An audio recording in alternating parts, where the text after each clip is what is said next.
Hey guys, just want to come to you for a second here.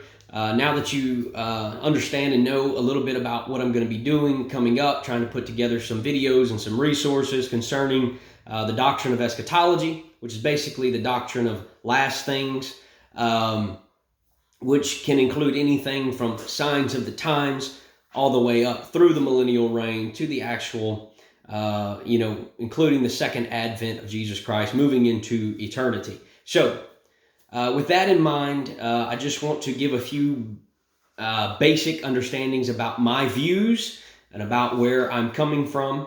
We'll talk more about why I believe them in upcoming videos. I just don't want there to be any misrepresentation moving forward. First off, let me say that I'm not doing these videos to say that I'm a scholar or an expert or a theologian when it comes to this subject. However, I was raised under some that you could adequately and most correctly describe using those terms. I pray to stay as true to those teachings as I possibly can. But let me say this, if I get it wrong, that's not on them. That's on me, okay? If I get anything right, it's simply because of men that invested into me. And I take no credit whatsoever for any of the knowledge or understanding that I've gotten here. I was simply pointed in a good direction, and I'll do my best to try to study these things out on my own as well, of course. But let me just go ahead and let me explain a few things. First, let me tell you what I believe prophecy is. First off, I believe that prophecy is what thus saith the Lord. I'm not going to be digging into the gift of prophecy that we see operating in our churches regularly today. I'm talking about end-time biblical prophecy alone. That's where I'm going to begin and end on this. But I believe that biblical prophecy is definitely something that that does not include our personal feelings, our personal interpretations, or our personal thoughts or ideas. I'm going to try my best to use a literal method in interpreting Scripture. I adhere as much as I possibly can to a grammatical and historical method that tries to seek the plain sense of Scripture. And whenever that plain sense is there, I personally seek no other sense. I also believe that Scripture will stand alone as the authority.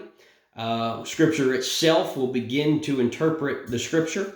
So I will lean on Scripture as the authority and as interpretation. I am not going to move into any type of allegorical understandings or allegorical methods that would over-spiritualize any of this. Chael, dog, you have to calm down. So, back to what I'm doing here. I believe in what Peter wrote. He said, knowing this first, that no prophecy of the Scripture is of any private interpretation. So I want you to know that I don't believe in private interpretations. I believe that... Hold on for me.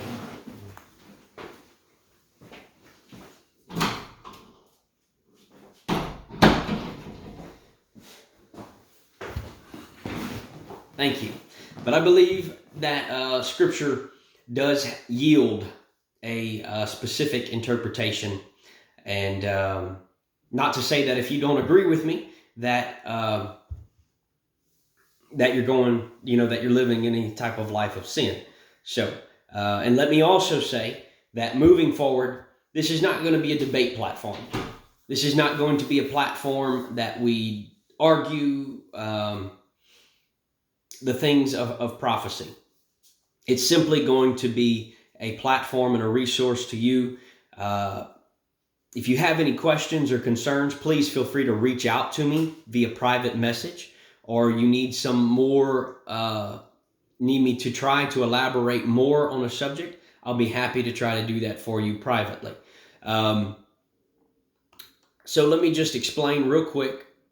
I adhere to a premillennial, futuristic, pre-tribulation interpretation of eschatology. Premillennial meaning I believe that Jesus returns prior to the 1,000-year millennial reign.